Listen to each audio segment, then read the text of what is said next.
बिस्मिल्लाहिर रहमानिर रहीम। बाबुल खातमी यकूनु फीही जिक्रुल्लाहि तआला यदखुलु बिहिल कदा।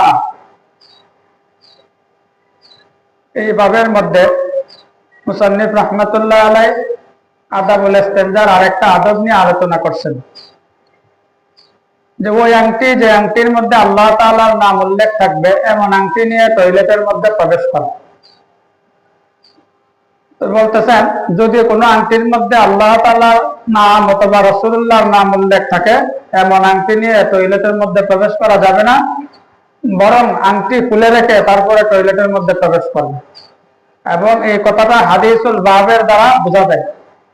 যেমন হাদিসুল বাবের মধ্যে আসছে وبه قال حدثنا نصر بن علي عن أبي علي الحنفي عن همام عن ابن جريج عن الزهري عن أنس رضي الله تعالى عنه وعنه قال أنس رضي الله تعالى عنه থেকে বর্ণিত كان النبي صلى الله عليه وسلم إذا دخل الخلاء أي إذا أراد أن يدخل الخلاء আল্লাহর রাসূল যখন টয়লেটে প্রবেশের ইচ্ছা করতেন ওয়াদা ফাতিমাহু আই ফারাদা ফাতিমাহু তখন আংটি রেখে তারপরে প্রবেশ করতেন।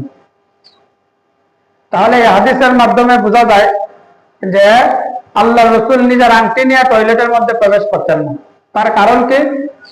কেননা রাসূলুল্লাহ সাল্লাল্লাহু আলাইহি ওয়াসাল্লামের আংটির মধ্যে লেখা ছিল মুহাম্মাদুর রাসূলুল্লাহ।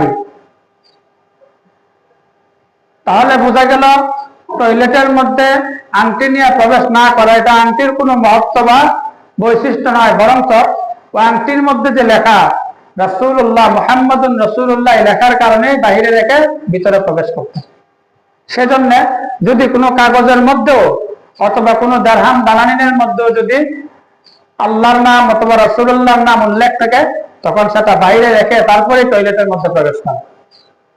অতএব এটা একটা আদাবুল ইস্তিনজার একটা আদব। এখন কথা হচ্ছে যে রাসূলুল্লাহ সাল্লাল্লাহু আলাইহি ওয়াসাল্লাম এই আংটি কেন পরিধান করছিলেন? যে রাসূলুল্লাহ সাল্লাল্লাহু আলাইহি ওয়াসাল্লাম আংটি এই জন্য পরিধান করছিলেন যে রাসূলের সময়ে রাসূল যখন গায়রে মুসলিম বাদশাদের কাছে দাওয়াত দিয়ে পাঠাতেন কোনো লেখনের মাধ্যমে, তখন গায়রে মুসলিম ওই সমস্ত বিধর্মী বাদশারা দাওয়াত ততক্ষণ পর্যন্ত গ্রহণ করতো না যতক্ষণ পর্যন্ত না ওই চিঠির মধ্যে মোহর তথা সিল মারা না হতো। অতএব ওই সিল মারার সুবিধার জন্য জরুরতের জন্য আল্লাহ রাসূল কি করছিলেন, এই আংটি বানাইছিলেন যার মধ্যে মুহাম্মাদুর রাসূলুল্লাহ লেখাটা ছিল। এর মাধ্যমে কি সিল মেরে তারপরে অমুসলিম বাদশাদের কাছে এই দাওয়াত দিয়ে পাঠাইতেন। তাহলে এটা রাসূল কোন জিনাত বা সৌন্দর্যের জন্য পড়েন নাই, বরং জরুরতের কারণেই পড়ছেন। সাথে সাথে আরেকটা আংটি সম্পর্কে ঘটনা জানা থাকলে পরে আমাদের সামনের সবক বোঝা আরো সহজ হবে। সেটা হচ্ছে রাসূলুল্লাহ সাল্লাল্লাহু আলাইহি ওয়াসাল্লাম সর্বপ্রথম আংটি বানাইছিলেন স্বর্ণের আংটি। অতঃপর সাহাবা একরাম রিদওয়ানুল্লাহি তাআলা আলাইহিম আজমাইন রাসূলকে অনুসরণ করে ওনারাও স্বর্ণের আংটি বানানো শুরু করলেন। তো রাসূল এই কাজটা পছন্দ করলেন, অতঃপর রাসূল নিজের হাতের স্বর্ণের আংটিটা ফেলে দিলেন, ওই আংটি আর পরলেন না। তারপর রাসূল রূপার একটা আংটি বানাইলেন। তাহলে প্রথম স্বর্ণের আংটি বানাইছিল, এরপর রূপার আংটি বানাইছে। ওই রূপার আংটি আল্লাহ রাসূলের কাছে একেবারে আখিরে হায়াত পর্যন্ত রাসূলের কাছে ছিল। শুধু তাই নয়, রাসূল ইন্তেকালের পরে প্রথম খলিফা হযরত আবু বকর সিদ্দিক রাদিয়াল্লাহু তাআলা আনহুর কাছেও সে আংটি ছিল। আবু বকর রাদিয়াল্লাহু তাআলা আনহুর পরে দ্বিতীয় খলিফা হযরত ওমর ইবনে খাত্তাব রাদিয়াল্লাহু তাআলা আনহুর কাছেও সে আংটি ছিল। তারপর ওনার পরে তৃতীয় খলিফা হযরত উসমান ইবনে আফফান রাদিয়াল্লাহু তাআলা আনহুর সময়েও ওই আংটি ছিল।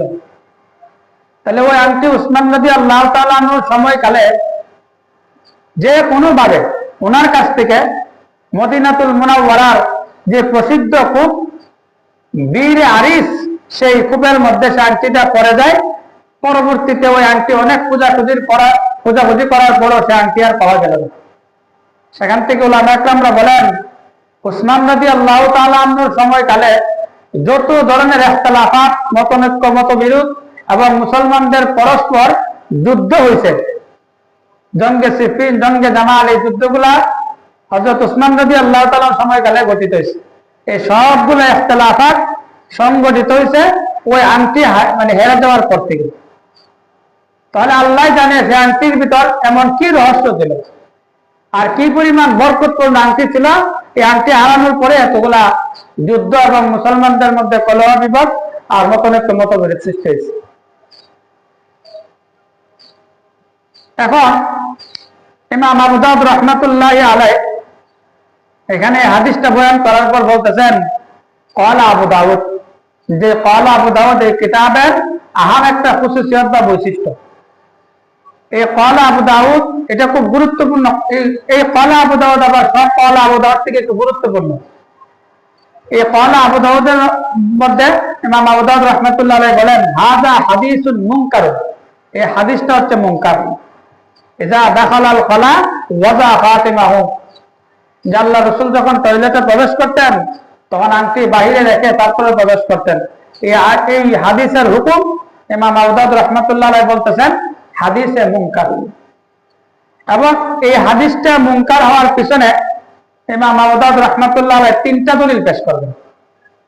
এই দেখো, ওয়াইন্নামা ইউরাফু আন ইবনে জুরাইজ আন জিয়াদ ইবনে সাদ আন যুহরি আন আনাস রাদিয়াল্লাহু তাআলা আনহু قال আন্না নবী সাল্লাল্লাহু আলাইহি ওয়াসাল্লাম, আনাস রাদিয়াল্লাহু তাআলা থেকে বর্ণিত যে নিশ্চয় নবী করিম সাল্লাল্লাহু আলাইহি ওয়াসাল্লাম ইত্তাখাযা খাতিমান মিন ওয়ারিতিন, যে আল্লাহর রাসূল একটা রূপার আংটি গ্রহণ করছেন, সুম্মা আলকাও, তারপর সে আংটি ফেলে দিয়েছেন।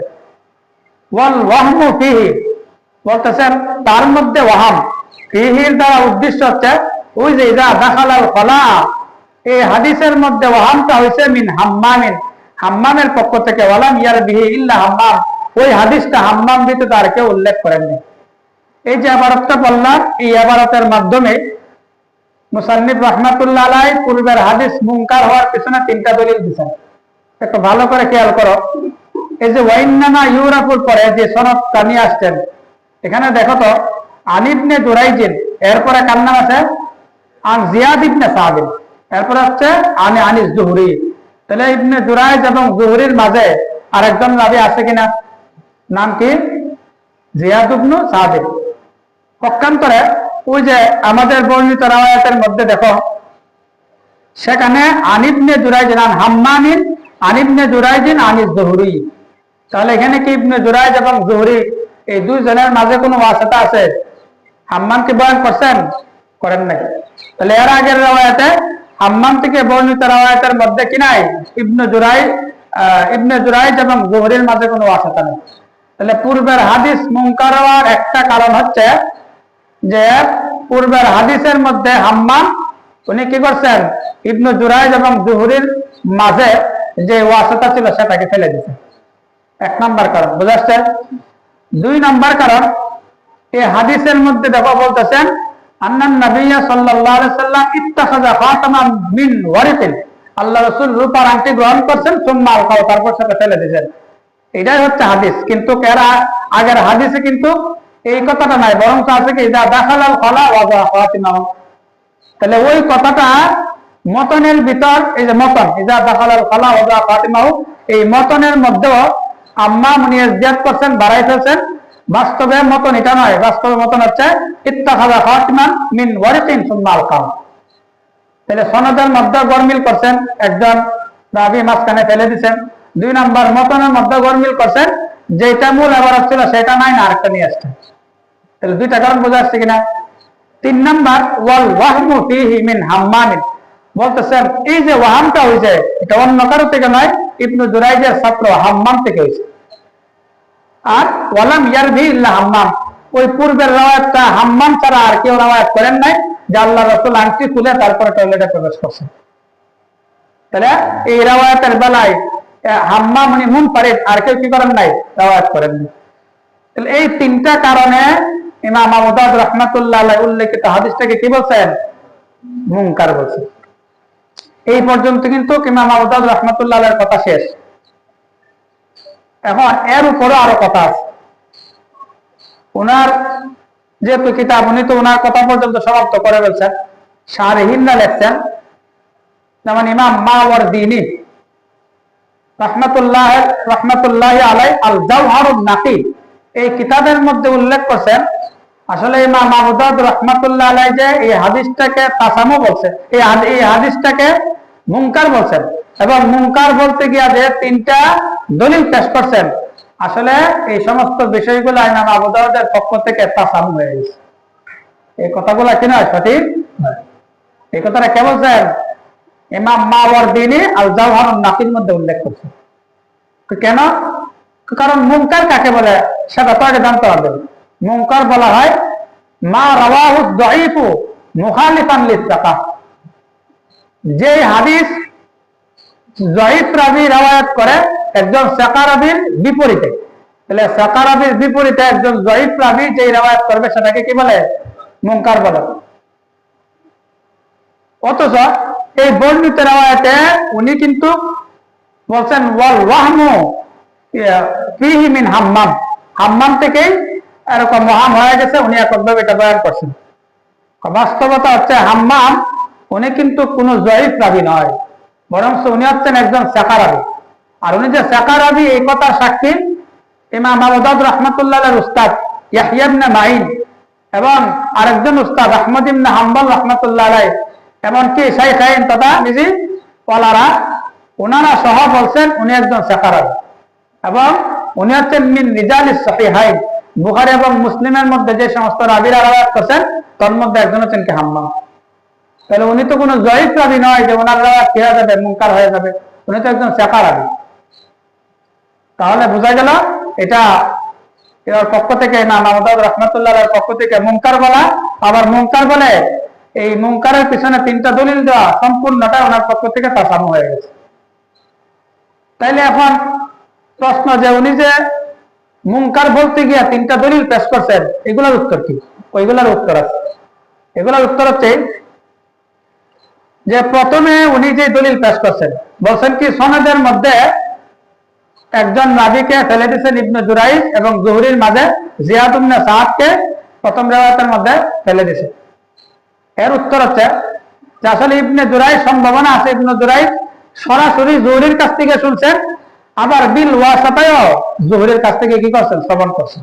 তাহলে ওনার ইবনে জুরাইজের শ্রবণ জুহরি থেকে, ইমাম জুহরি থেকে দুভাবেই অর্জিত আছে। তো সেই হিসাবে তো যদি ওয়াসাতা পরেও যায়, যেহেতু ওয়াসাতা ছাড়াও ওনার শোনার সম্ভাবনা আছে, সেই হিসাবে তো এখানে ওয়াসাতা ফালানোর কারণে কোনো সমস্যা হবে না যে একজন রাবী সাক্ষাৎ হয়ে গেছে, কারণ উনি ওয়াসাতা ছাড়াও তো শুনছেন। দ্বিতীয় নাম্বার, উনি মুনকারের পিছনে আরেকটা দলিল পেশ করছিলেন কি, যে মতনে হাদিস, যে হাদিসের মতন উনি যেমন মূলত ছিল তেমন নয়ানে উনি ইজা দাখালাল খালা ওয়া খাতিমাহু সেটা নিয়ে আসছেন। তার উত্তর হচ্ছে, এই দলিলের উত্তরে বলা হবে যে আসলে এখানে দুইটা হাদিস দুইবার প্রমাণিত, অর্থাৎ আল্লাহ রাসূল থেকে আনাস রাদিয়াল্লাহু তাআলা সূত্রে বর্ণিত ইজা দাখালাল খালা ওয়া খাতিমাহু, এই হাদিসে বর্ণিত আছে। আবার এই দ্বিতীয় নাম্বার যে হাদিস ইত্তাখাযা খাতিমা, সেটাও বর্ণিত আছে। অতএব যদি হাদিস দুইবার থাকে তাহলে দুইটাকে মুস্তাকিল হাদিস, দুটোটা মুস্তাকিল হাদিস। তিন নাম্বার উনি বলছিলেন যে এই বর্ণনাটা শুধুমাত্র হাম্মামের থেকেই পাওয়া যায়, অন্য কেউ বয়ান করে না, এটা শুধু হাম্মামের ওয়াহাম। এর উত্তর হচ্ছে না, এই কথাটাও সঠিক নয়। কেননা এই riwayat ইজা দাখালাল খালা ওয়া খাতিমাহু, এই riwayatটা হাম্মাম যেমন করছেন, ওনার সাথে সাথে আরো দুইজন রাবী এই riwayatটা করছেন। একজন হচ্ছে ইয়াহইয়া ইবনে মুতাওয়াক্কিল, যিনি বাইহাকির মধ্যে riwayat নিয়ে আসছেন। আরেকজন রাবী হচ্ছে ইয়াহইয়া ইবনে দরিস, যিনি দারকুতনির মধ্যে এই riwayat নিয়ে আসছেন। তাহলে কি এই riwayat করার বেলায় উনি কি একক? ওনার সাথে আরো দুইজন মুতাবি পাওয়া গেছে। তাহলে এই তৃতীয় নম্বর যে দলিল সেটাও কিন্তু সঠিক থাকলো না। সেজন্য সর্বশেষ এই ইমাম আবু দাউদ রাহমাতুল্লাহ আলাইহির পক্ষ থেকে কি হয়ে গেছে, তাসামু হয়ে গেছে, না তো হাদিসটা কি সহিহ। সেজন্য ইমাম তিরমিজি রাহমাতুল্লাহ আলাইহি ইজা দাখালাল খালা ওয়া খাতিমা, এই হাদিস উল্লেখ করে বলছেন হাযা হাদিসুন সহিহ, এই হাদিসটা কি সহিহ। বরং উনি যে এই হাদিসকে ভুল বলতেছেন, মুনকার বলতেছেন। মুহাদ্দিসিন একরাম এই হাদিসকে তো ভুল বলেন না, বরং ইমাম আবু দাউদ রাহমাতুল্লাহ আলাইহি যে হাদিস নিয়ে আসছেন ওই হাদিসটাকে অনেকে ভুল বলছেন। মতনে হাদিসটা, এই হাদিসটা যে ভুল এই জিনিসটা আমাদের বুঝে আসছে ওই যে আমাদের আংটি সম্পর্কে একটা ইতিহাস বয়ান করছিলাম।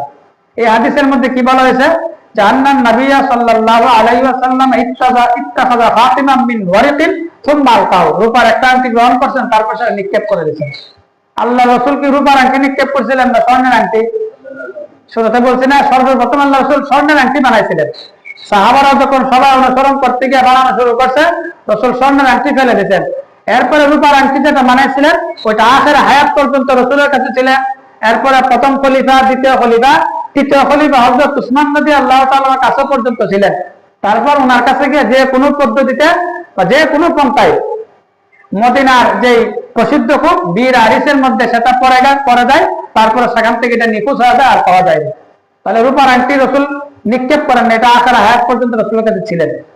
তাহলে এই যে উনি যে বলছেন যে রূপার আংটি ফেলে দিচ্ছেন, সেজন্য আমাদের এই ওই ঘটনা দ্বারা বোঝা যায় যে ইজা দাখালাল খলা ওয়াজা ফাতিমা, এই হাদিসটা ভুল নয় বা মুনকার নয়, বরং ইমাম আবু দাউদ রাহমাতুল্লাহ আলাইহি যে হাদিসটা উল্লেখ করছেন সহিহ বলে, বরং এটাকে মুহাদ্দিসিনরা কি বলছেন গলত বলে প্রমাণিত করছেন।